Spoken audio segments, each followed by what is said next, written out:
Knowing that there was a Friday the 13th falling on the month of October, I felt the need to do something special.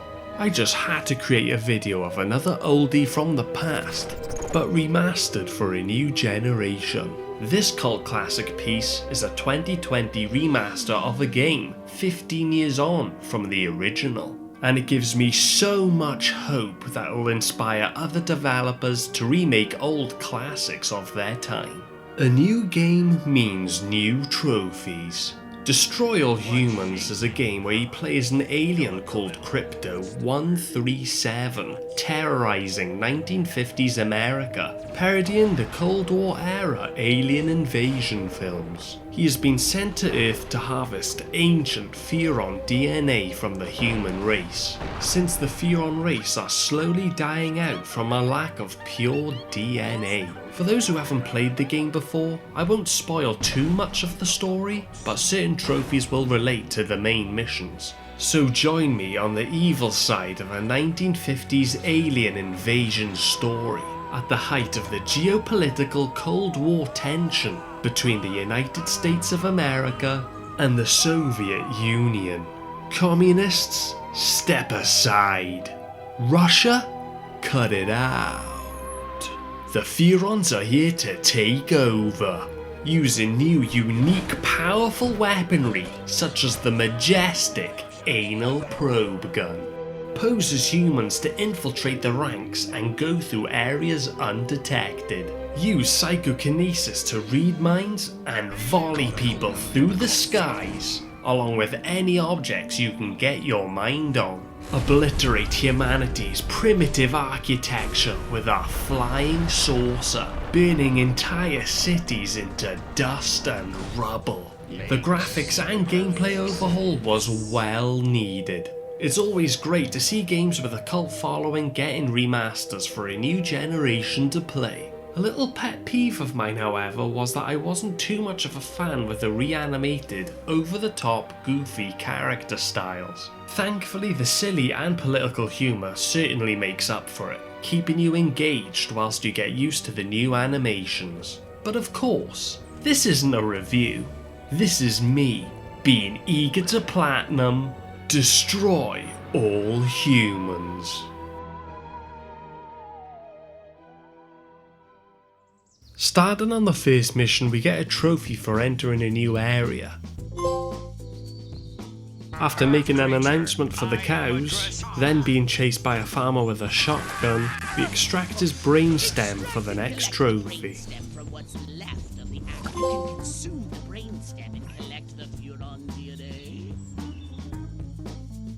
Getting attacked by more farmers and taking damage, I extract another brainstem to heal my shields, earning another trophy called Brain Drain.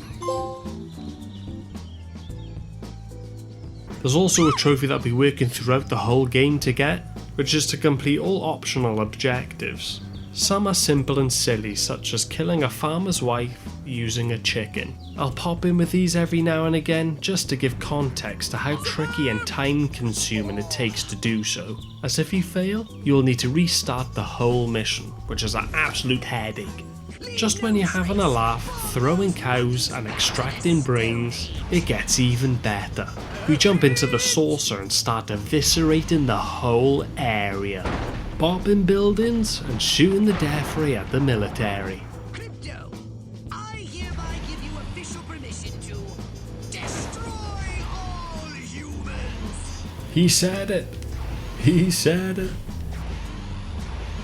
So after each mission, you're put into a menu where you can choose to either upgrade Crypto or the saucer. Upgrading my Zabomatic weapon gets the Pox in Your Gear trophy. Playing around with the menu some more, looking at the skin selections and picking one, gets the Invasion of the Body Swabbers trophy. Another quick trophy for entering the next map.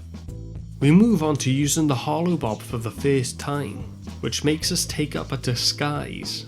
To stay in this state, you must scan human thoughts to avoid eventually turning back into your alien form.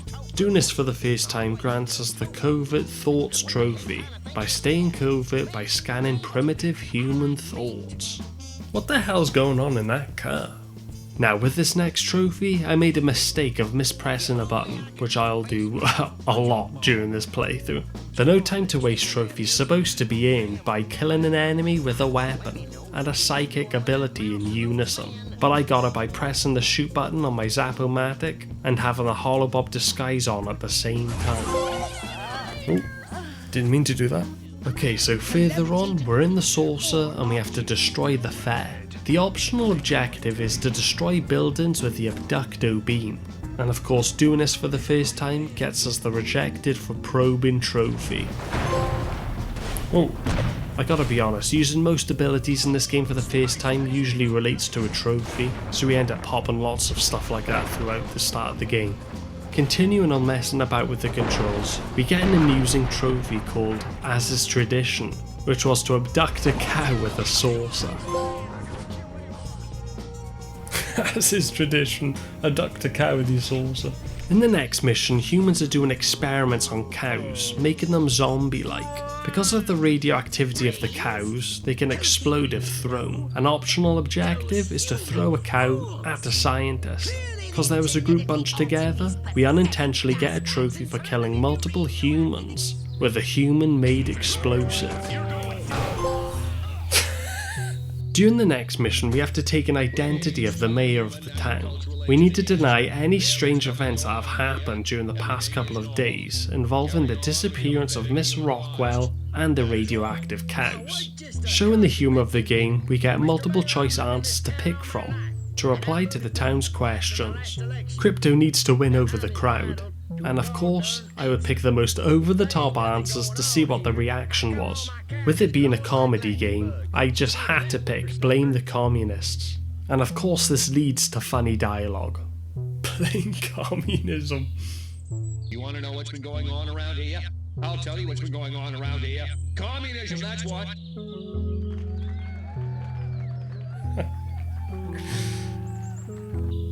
Make empty promises. Eat my lips. I will not rest until we find the perpetrators of the fairground carnage and bring him to justice. The mayor's right. This was all just a random series of suspiciously coincidental yet easily rationalized events. Suckers. Finishing up that mission and back at the upgrade station, I decided on upgrading the saucer, popping a saucer upgrade trophy. Again, new map, new trophy. This is where we learn a cool power called transmog. Not in the original game, but introduced in the remaster. Finding an object and using transmogify on it will recharge your ammo by deforming the selected object and changing it into ammo. Whereas in the original game, ammo pickups were just lying around the maps. Didn't do the car explosives. I couldn't even find them anyway, I don't know where to look for them. Well, it looks like I'm gonna have to come back to that. I think it's a trophy link to coming back to a mission as well, so at least it doesn't hinder the progress. Now, struggling to finish an optional objective would clearly hinder the trophy for completing them all after the main story is finished. One thing I didn't want to do was grind through all the missions again, so I decided to replay the mission and just get the ones I couldn't do out the way. In doing so, I would finish the objective, and also loading up the level, get gifted with a trophy for replaying a mission. What are we at? In the next mission, we are granted a very powerful, in fact I'd say overpowered weapon that allows us to defeat whatever living thing we shoot at to a torturous degree. The anal probe. Crypto! I'm granting you a license for a new weapon. The anal probe. Now for more efficient brain stem collection. With the multifunctional anal probe, attract and collect any extracted brain stems floating about from a safe distance. But remember, no unlicensed uses. Read the warning label. Good work, Crypto! You just collected an overloaded brain stem. Only 11 more to go. Well, I know it sounds like a lot. Coming back to the saucer, we learn how to deflect missiles. In doing so, we pop the Simply Repulsive trophy. Whoa, Simply Repulsive. A little further on in the game and back at the upgrade station, we earn the Grade A upgrade trophy for fully upgrading one of the branches of a weapon or ability. Although most remasters have bland trophies for just starting or completing missions, this one included, to be fair. The game does however have some trophies that do encourage messing about with the game mechanics. So this next trophy I earned was to use my abilities to kill one human with another. For an optional objective, I had to kill a cop with an agent, so I volleyed this man into the cop and it got me a trophy. And 2 humans collide.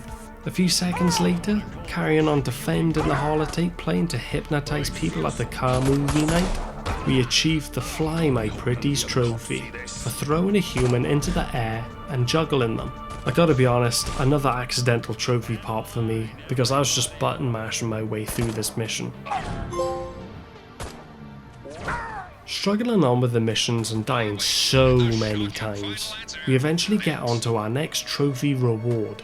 So there's a trophy to dash away from an incoming missile, right? And with my health being so low, I had to constantly move, and upgrading my dash beforehand was really helpful for not dying. Using my super quick reactions, I was able to achieve the Hot to Trot trophy. Guys, I had to redo this mission so many times, I was raging. You know the deal, new map, new trophy again. But this time we are in Area 42, just like Area 51, but 9 times worse. A top secret base operated by General Dick Armquest.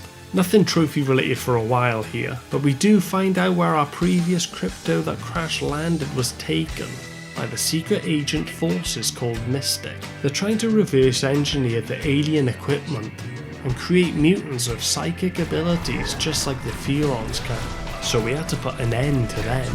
Finishing up more optional objectives, we progress further on in the story for our next trophy hunting conquests. Causing barbecues to blow up, dropping crates on scientists, and baiting them to walk through landmines. Brilliant! Oh, now turn and walk away slowly like you can't feel the heat. Wait. After a couple of missions, we need to defend a nuclear bomb from being disarmed.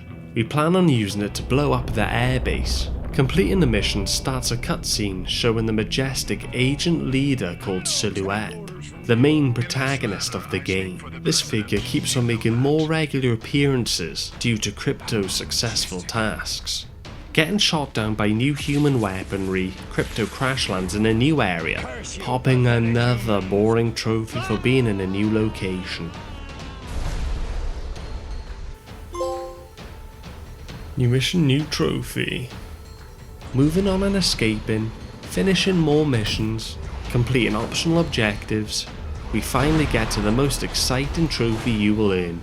Only joking! It's yet another crap easy pop for entering another new location, the capital city. And yes, of course my dumbass continues to bottle the optional objectives by mispressing buttons at the end of the level and having to restart missions over and over again. But we finally advance on. Getting hit with an uppercut by Dick Armquest, we vaporise the pathetic Earthlings. But among exiting the building, we run into him again, with his overpowered robo-suit, initiating a heavy weaponry boss battle.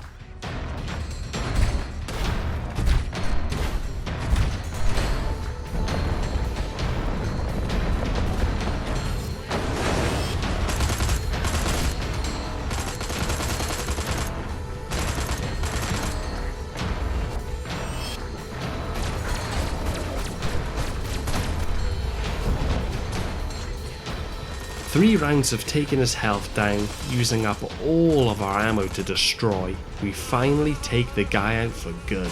In the process, popping another story-related trophy. Go on, you comet punk. Finish it. Pathetic human. So now we're at the final few missions. I suppose it's a decent time to tell you that there are collectibles in the game. Collecting them gives you DNA points to spend on the mothership for upgrades. I did try to hold off on collecting any until after the game, but during one mission I did unexpectedly run into one giving us a trophy. On the final mission, we finally come face to face with the Silhouette, and for those who've played the game, the little green man gag that goes on throughout it comes to an end. Shock horror, a plot twist.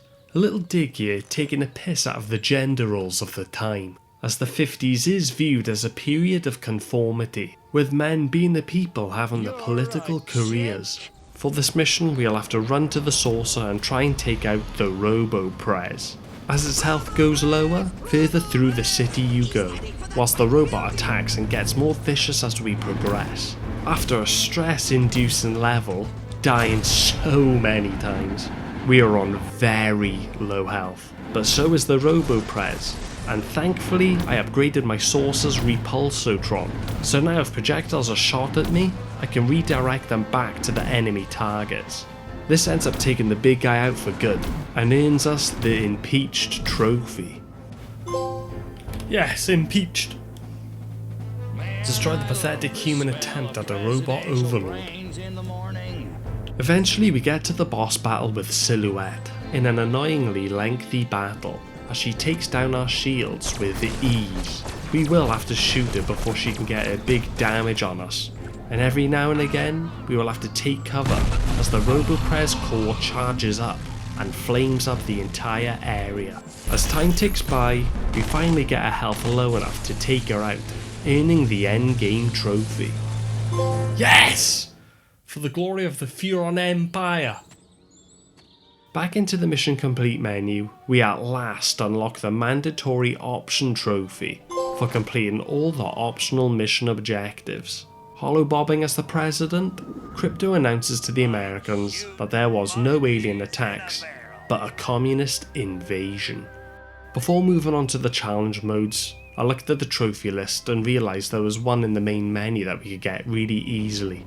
After completing the game, there is a trophy for us to go into the Furonogami section on the Archives tab. This just shows all the art designs of the game. A nice easy one before we move on to the challenge modes. Now with the main story finished, I decided to search for the collectibles. I thought collecting all the probes would get me a trophy. Turns out I was wrong, and I wasted a load of time, but it did give me lots of DNA points to spend to fully upgrade my saucer and Crypto. And the last one should be around here somewhere. There it is. Thank you. Bleep bloop. Is that not a trophy? Have I missed out on one? I think I've missed out on one. Now for the challenge modes. There are 4 in total on each of the 5 maps. The first is a race mode, where you'll need to catch a drone as fast as you can, whilst picking up the pieces that it drops. Number 2 is Rampage, where you'll have to kill certain enemies with Crypto. Abduction is the third, where you're given an objective to throw objects or life forms into an abduction beam as it moves around the map. Then the final is Armageddon. In this mode, you're in the saucer and you'll need to absorb marked vehicles and destroy everything you can. Obviously, some challenges are more difficult than others. Certain modes took nearly an hour to do, and I know that doesn't sound very long at all, but playing a mode which has a 3 to 5 minute time limit caused rage. In these challenge modes we earn a fair few trophies. The first one earned was to return to a missionless site and complete a challenge. So I started off with the racing with this one, and I only earned 2 stars. So after not earning enough stars, I did the race again to ace the challenge, popping the Faster Furon Race trophy. Surely that's enough. There we are. Furon Faster Race. And then moved on to Rampage. Finishing that mode, earning 3 stars as well, gets us the Righteous Rampage trophy for acing another challenge mode. Righteous Rampage. Ace a Rampage challenge with a 3-star rating. In the third mode I played, we earned the Champion of Abduction mode, again for acing a challenge. Champion of Abduction. Messing about in the Armageddon mode, destroying everything I could blow up and drain, gets the Art of Armageddon trophy. The Art of Armageddon. Finally! For acing all of these challenges, pops the Jerk of All Trades trophy for obtaining at least a 2-star rating for each challenge type. Jerk of All Trades. Now with the first map finished, I would have to do all those challenges again, but on the other invasion sites. Each challenge mode is given different tasks than the last played ones, so they don't come across as repetitive, which would then make playing through the game modes again stale. The difficult part, I would say, is going at a fast pace whilst trying to do the tasks that give you more DNA bonuses. For the first playthroughs, you could finish in one go and get the 3-star ace rating, but for a fair few of the challenges I would have to learn what to do. For example, I'd have to memorise parts for the races, and then have multiple attempts at them before I could even get the ace rating. The rank teases you a lot too. Quite a lot of my attempts had me finishing very close to the 3 stars, but I just wasn't good enough, so I persisted until I aced all the challenges. No, you got to be kidding me, what did I do? Must have been the start. Oh my days. Look how close I was. This is such a wind up. You literally cannot make a mistake in this. To complete this task. Yes! I did it! Work, Crypto. Bring it, bad boy. Bring it home. Superb! My god. Wow! Good work, Crypto. Nice shooting, Crypto. Eventually, after hours of grinding, I would finish the last challenge I was stuck on. Most trophies nowadays are quite simple to get, and you don't feel like you've earned a lot of them because they're so easy to achieve. This one, however, was not one of them, and we rightfully earned the Ace of Space trophy for finishing all challenges with the highest possible rating, earning 3 stars in each challenge type on all of the 5 maps. Right, we've aced everything, we've got 3 stars in every challenge. Give me the trophy, please. Ace of Space. Ace all the challenges. 90%. That was such a drag. That was really hard. These bloody cows make me laugh every time I spawn in here. Now, I'm surprised I haven't got this trophy yet. It's to bin some hay, and kill some with it. There we are. Pyrokinesis. Set something on fire, then use it to destroy a hapless human. Yeah, genuinely surprised I haven't done that before. Should do it more often, it's quite fun. Wow! Right, I'm not gonna lie, for this one and the last trophy I got, I had to look up a guide just to see where everything was. So there's a sign here saying don't feed the sharks. And we're meant to throw a human in. Whoa, you could see it. Okay, let's just focus on the trophy. There we are. Do feed the sharks. Demonstrate fear on free spirit near the warning sign placed by the human authorities. Right, okay, so I'm meant to how do I abduct? R1 and then triangle. There we are. Gas guzzler guzzler. Abduct and drain a vehicle to replenish your source's shields. Right, one more trophy to get until the platinum, but I just have to say this, right? I love how people are just oblivious to our massive saucer just landing. Like, they're all just walking around, like, there's an alien bloody ship there. Okay, let's go and find this donut. Oh, there it is. I can see it over there. Am I going to make it to the building? Oh crap, let's just go for this one. Right, I purposely saved this one till last just because it's a nice easy one to get. There we are. Hop the hoop. Display pharaonic aeronautic prowess by soaring through a giant human pastry without soiling your feet. There we are. there's the 100%, and Fear on Perfection. Obtain all trophies. What a great game this was. I'm glad I came back to this. Played the original a couple of years ago through my adult dice, because I used to play it when I was younger. Didn't have a clue what was going on. Got the platinum in the original. Now I got the platinum in the remake. Brilliant game. Brilliant game. And I'll wrap it up here then. Hope you enjoyed my trophy collecting shenanigans. And I'll see you all next time.